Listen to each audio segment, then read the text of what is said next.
I wanted to watch, there was a Hoser video called Why Africa's United States Failed. It was about Liberia. Has anyone seen it? Was it good? That shit sounded interesting to me. It was woke. The American Constitution. More like Liberia. It's one of the great documents of American I bet you thought I was going to say of American history, but no. It's just one of the great documents. I agree. It laid out how the first true, large democratic experiment would work, and it really gets into that spirit which has defined America. Yeah, fuck yeah. The self-determination, the rule of man, the equality for everybody. I know what you're thinking. Let's put it in Africa and see what happens. Okay. Because if you thought that, you'd share something in common with those who tried another great experiment of American history, exporting its values and constitution. Okay. I'm talking about the first democratic republic in Africa, Liberia. If you want a spoiler, it ended in one of the worst civil wars in modern history and the end of that constitution. Yikes. Liberia was originally founded as a mini United States on the west coast of Africa, which can be seen in its national... That's their flag, huh? It's just the 1 star.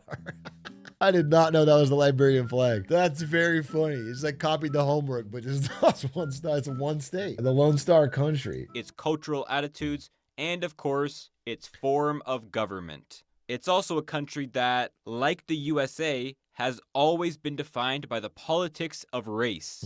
Imagine this. It's 1808 and the United States has just banned the slave trade. Okay. Not owning slaves, of course, only the act of transporting slaves from Africa. Okay. A significant portion of the country is made of freed and non-freed black men and women. What do they do now? Sure, many plantation owners saw this population as temporary workers, but they'd been in America for generations by now.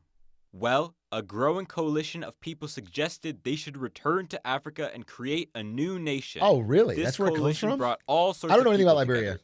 Slave owners, abolitionists, clergymen, black nationalists, white nationalists, for all sorts of reasons, like giving economic and political freedom to former slaves or segregation across ocean lines. Sure. Not even a decade after the slave trade's ban, the American Colonization Society was formed, a group dedicated to the colonization of Africa, aka the resettlements of black Americans to Africa. And it got some pretty big names to join. Henry Clay, Richard Kane, Daniel Webster, Bushrod Washington. Bushrod Washington, you might huh? not know them, but I swear they were important guys. You might know Presidents James Madison and James Monroe, though, who were both leading figures in the ACS. Him, while he was president. So this idea had a lot of institutional support within America, with Congress even offering $100,000 for the establishment of Liberia. The first ship to sail over to Africa landed here on Sherbro Island in 1822 with a whopping 86 people on board. Over the next few decades, more and more ships would come over to this area on the West African coast to create their own settlements, buying land from and warring with local tribes. They just bought it, okay. For example, this strip of land was traded from a Gola leader for the price of about $300. Okay. And by traded, I of course mean traded at gunpoint. So there is this situation in which black Americans settled on the coast in what would become Liberia's cities, along with some immigrants from the Caribbean and repatriated slaves from captured slave ships, and then local and tribal peoples in what was called the hinterland. In modern Liberia, 16 are officially recognized. Throughout Liberian history, this first group, which would be lumped together as Congos or Americo-Liberians, only made up around 5% of the total population. But they probably would have almost complete economically political dominated and economic control of the country. That's because initially the country was founded only for the Americo-Liberian settlers, which there are only a few thousand of. The mass exodus of black Americans to these settlements never happened. Humans love doing this. Especially after the end of the U.S. Civil War. So, to make up some size, the ACS merged with some other colonization societies, like this one from Maryland, who joined after they were aided in fighting a war with the native Crew and Grebos. Well, it's like the Waluigi flag for America. What the f*** is this? It's like a Switzerland-American Waluigi run by bees. In 1838, the Commonwealth of Liberia was created to govern all of these individual settlements on the coast. This settlement, Christopolis would be renamed to Monrovia in honor of U.S. President James Monroe Damn. and become the political center for the settlers. Even today, around a third of Liberians live in and around Monrovia. But ironically, because of Monroe's doctrine of separating the hemispheres into zones of American and European interest, Liberia struggled to get American support after its establishment. Yikes. The towns struggled to raise the revenue needed to, well, build their cities and fight the tribes which they were constantly at war with. Most of the money they got came from duties, but the British, which had also set up an ex-slave state next door, claimed that Liberia was a society or company or something, definitely not a government. Therefore, they had no authority to collect taxes. So, in 1847, Wait, the families of the coast... Why the f did the British care about whether or not people in fucking Liberia collect taxes? Brits cared about everybody, huh? They had their fucking nose in everybody's goddamn business. banded together to declare independence from the ACS. They would found the country of Liberia, the first democratic republic in Africa, modeled largely on where many of them came over from, the United States. Okay. The Constitution of Liberia was based largely on its parent copy. It established a legislative branch with an elected Senate and House of Representatives, a president who holds supreme executive power, and a judicial branch with an American-style Supreme Court. How about The that? Declaration of Rights is filled with American You can't break classics that. like all men are born equal, all power is inherent to the people, and it's even got a We the People reference in its preamble. How about that? Some old throwbacks like you have to be a 21-year-old man with property to be able to vote. Okay. And some new hot takes like there shall be Kinda no change that. slavery within this republic. There's one Pretty good for small 1847. provision tucked away in the miscellaneous editions, though. Pull up section 13. The great object of forming these colonies is to provide a home for the dispersed and oppressed children of Africa. None but persons of color shall be admitted to citizenship in this Interesting. republic. Liberia was created only for Americo-Liberians. Interesting. It says it right there in the Constitution. It also says in sections 14 and 15 that you can't buy land from Native Africans, and the improvement of Native lives is an object of the government. However, neither would become true. The hinterlands were ruled fairly autocratically by president-appointed paramount chiefs alongside Americo-Liberian district commissioners, Okay. creating what was essentially two separate legal systems, economies, and societies. Okay. The Americo-Liberian population spent the next century and a third monopolizing all the power in Liberia. Well, They that's dressed differently, talked differently, practiced Christianity, built plantation-style homes, were the bosses on large plantation-style farms, were the only ones elected, and because native land recognition wasn't legally respected, the only ones who could vote. How about Economic that? power was monopolized with a patronage system, giving true Liberian patriots gifts like iron ore concessions, rubber farms, free labor, or tribal land. Liberia was ruled for a century as a one-party more state rich. It works in under all the countries. True Whig Party, which was named after What the I American understand is Whig. like, so over and over in human history, some group of people will get economic power and then entrench themselves in that role to the loss of others. And what I don't understand is why, if you disagree, aren't you just born in the dominant power? Do you know what I'm saying? Just pick the right spot and be born in it, and then you don't have to worry about it. Like, people complain so much, but it would actually be so easy if you just did that. Nicknamed the Grand Just Old re-roll. Party and used an elephant as a symbol. At least this part makes sense since elephants actually live Yeah, in actually makes more Liberia. sense. Now, legally, they weren't a one-party state. They were a Just play beautiful, meta. pluralistic democracy like America. But despite the fact that the true Whigs would actively campaign during election seasons, the result of that election was decided pretty much from the start. Opposition members would be harassed and in some cases attacked and jailed. Both the newspapers in the country were owned by the government, and during the true Whig... I mean, this is essentially the Singaporean system right now, where it's like they have the ability to have other parties run, but there's so much institutional pressure to keep it so that one wins. And all the media there, I guess social media is probably changing it, but Nearly no election was what we would call free or fair. This is probably a bit of an understatement. In 1927, Charles D.B. King won an amazing D.B. King. 230,000 votes in a country where only around 19,000 people could legally vote. That's a 1,210% margin. A strong mandate if I've ever heard one. And don't even think about The checks or goat! balances when you're The elected. fucking goat, Never, during dude. true Whig rule, did the legislative branch ever initiate legislation without previous presidential approval, while court rulings were often straight up ignored. Old that. King wasn't too radical, just like most in his party, but he did preside over a bit of a shakeup in the Americo-Liberian world.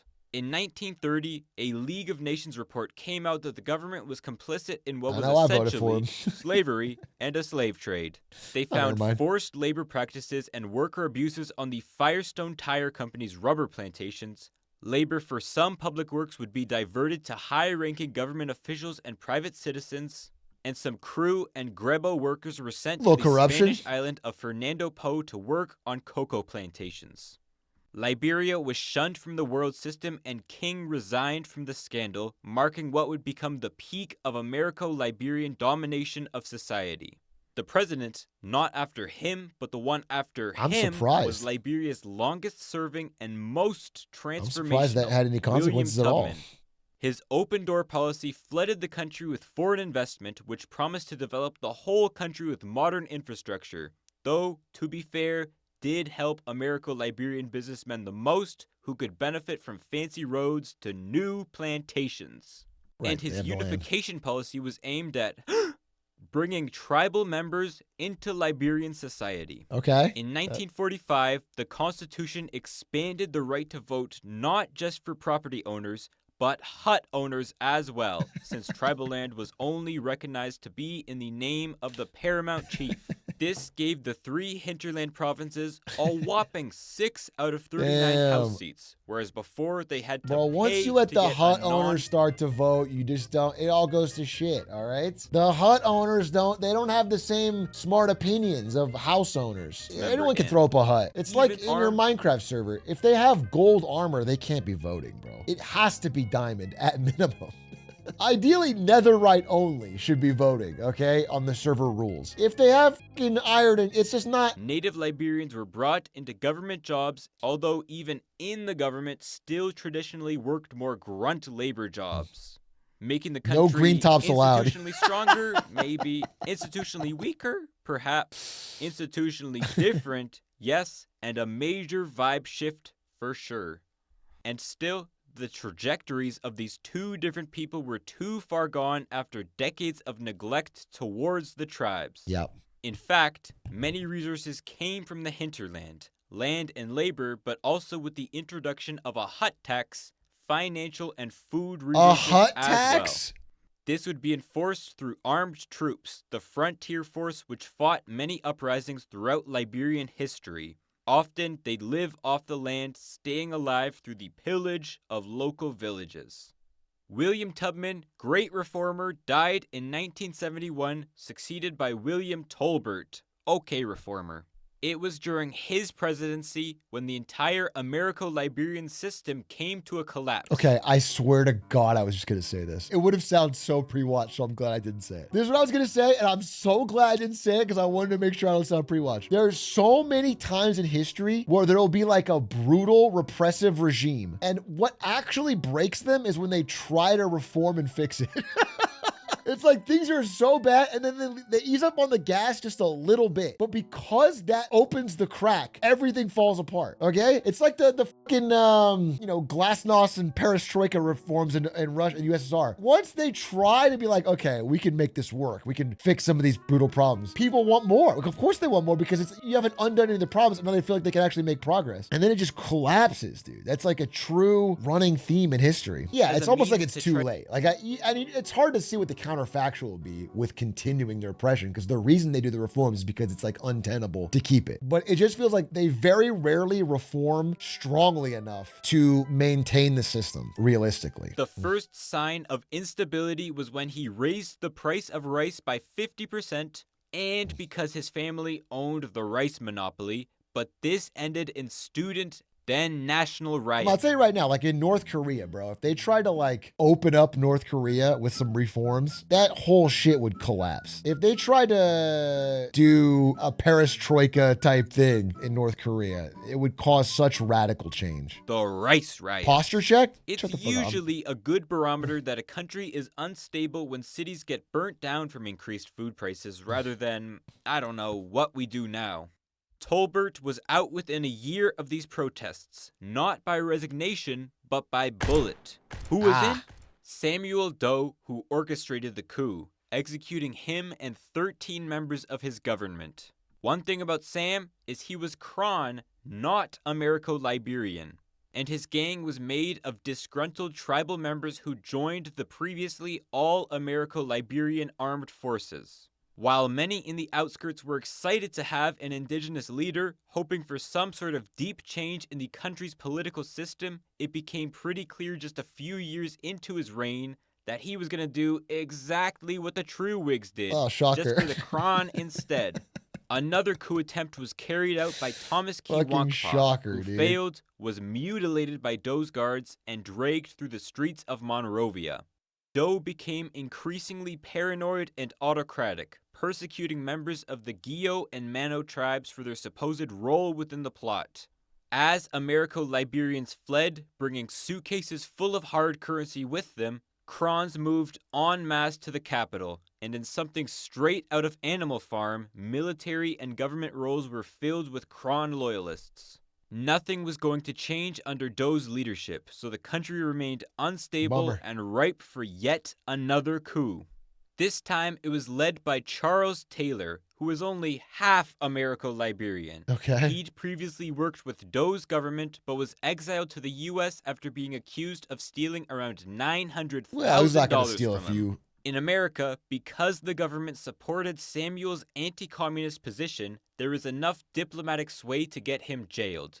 But somehow, he escaped to be trained in Gaddafi's Libya, sent to Cote d'Ivoire, and started a march on the capital, officially starting Liberia's civil war period, which wouldn't fully end for 14 years with Charles's next exile. Charles led the National Patriotic Front of Liberia through Nimba County, where he picked up huge support, being the people most targeted by the Doe regime massacres. The war he brought was pure chaos, extolling an unthinkable human toll. It's estimated over 200,000 people, 10% of the population, was killed, and 1 million people were displaced. Entire villages were razed. There were mass executions where members of the same tribes would be buried in mass graves, and the widespread use of the war's biggest cultural legacy, child soldiers. The NPFL would go on to control about 80% of the countryside, exploiting tribal divisions on the 6-month journey to Monrovia. During that time, multiple groups had splintered off of them, led by charismatic warlords. One of them was the independent NPFL, led by Prince Johnson. These forces, ULIMO, couldn't even stay together, so they splintered off into splinters. Ulimo K and Ulimo J split along, who would have guessed it, ethnic lines, Mandingos and you hate Krons. to see it. And in total, there were 7 factions throughout the war. All of these, along with the Liberian Peace Council, Lofa Defense Force made to protect themselves from Mandingo attacks, and Samuel Doe's Armed Forces of Liberia. Lots of fighting. It seemed like no other intergovernmental organization was going to stop the conflict, so the Economic Community of West African States tried to intervene through their peacekeeping force, ECOMOG. Oh my Their God. goal They got was to ECOMOG? contain the conflict within Liberian borders for one, but also, of course, to keep the peace. Monrovia had degenerated into a ghost town with looting, killing, displacement, and just general chaos, and throughout this whole ordeal, Samuel Doe was cooped up in his executive mansion, waiting for the inevitable. But when he left the condo for a bit to visit the ECOMOG base, he was captured by INPFL forces and in an infamous case, tortured, lost these extremities. Jesus Christ! Beheaded, all recorded by Prince Johnson, which I feel like would end most people's political careers in a democracy. But Prince was an elected senator until his death in 2024. Jesus Christ. ECOWAS had finally been able to get the parties to sign Jesus a couple of Christ. ceasefires. Okay. Now, the factions, after a We're in the decade of 90s fighting, now? had been able to come together to create a lasting peace. What the country needed now was trust building to Okay. rebuild its institutions and a way to mend all the damages that were caused to each other. Fingers crossed. So, Liberia held its first fair election, possibly in its history. Okay. And who won? Huh? Oh, Charles Taylor won What? in a massive landslide. Wait, I'm Yeah, sorry. there's no trust to be built by this. Many Wait, am I not following the story? Isn't Charles Taylor beheaded? Am I smoking crack? Didn't he just get his head chopped off in this story? Am I losing my mind? Oh, that was Doe. Okay. I misfall. Okay. Liberians voted Okay. for him because they believed fighting Okay. would continue unless he won the election. I You know, see. because he started the Civil War and all. Okay. In fact, one of the more infamous slogans from his campaign was, "He Damn. killed my ma, he killed my pa, but I'll still vote for him." Taylor quickly created an That's crazy. That is a crazy slogan. God damn, who knows? I guess I should never put a predictor on what people will vote for. I should never know. He tells it how it Just like is, his you know? predecessors, limiting political freedoms, especially of his less favored ethnic groups, and the economy was not the greatest as you can imagine after all the businesses were literally destroyed. Right, The that'll do it. inequality and poverty wasn't magically fixed by the election, and Liberia again slipped into war. This time attacked from the north by the Liberians United for Reconciliation and Democracy, The LURD. LURD. The only thing on their agenda. The only thing? Taylor must go. They then dropped a LURD turd on the country by doing what Charles had done 10 years before, picking up popular support in the outskirts and marching on the capital. Okay. By 2002, they were nearly They outside used of his Monrovia. playbook against him? But like before, LURD split and the MODL launched attacks Oh from the my southeastern counties on both LURD territory and the government. They split This it. second round wouldn't Split end after until you get rid of Charles the- Taylor left. That was the whole point, right? And the pressure was too much for him by 2003 when he fled to Nigeria. 2003. 3 years later, after his capture at the Chad border, Charles Taylor became the first head of state since the Nuremberg trials to be indicted and arrested with war crimes and crimes against humanity for his role in the Civil War. By who? As well as his support for Sierra Leone's blood diamond trade and all these other things. Bro, remember when blood diamonds were a big deal? Nobody talks about it anymore. In the early 2000s, Hollywood would not shut up about blood diamonds, leading to this great quote. Some of my favorite scenes of all time. You know, in America it's bling bling, but out here it's bling bang, huh? Say it again. You know, in America it's bling bling, but out here it's bling bang, huh? Yes, sir. Yes, sir, dude. So true. So fucking true. Since 2011, he has been living here in a British prison cell. So at least that's a good ending.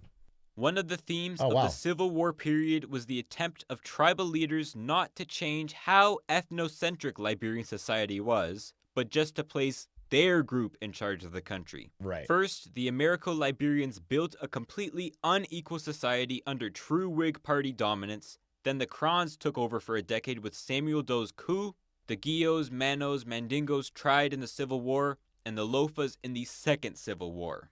Although it's done a much, much, much better job at keeping peace and ensuring freedom for most of its citizens, Liberia's history still haunts the country. By per capita As it would. output, Liberia is the poorest country on the West African coast, Damn. even lower than countries who went through similar situations like Sierra Leone and Cote d'Ivoire. That's crazy. Since 2006, it's practically been a brand new nation than the one that was originally founded 2 centuries ago. The one only for Black American settlers and freed slaves. That is unfortunately the definition of a failed state. Yeah. And it's safe to say, after all these years, that the great experiment in exporting the American government to Africa has failed. If you enjoyed this video, please I did. do It was interesting. subscribe. I didn't know very much of that story.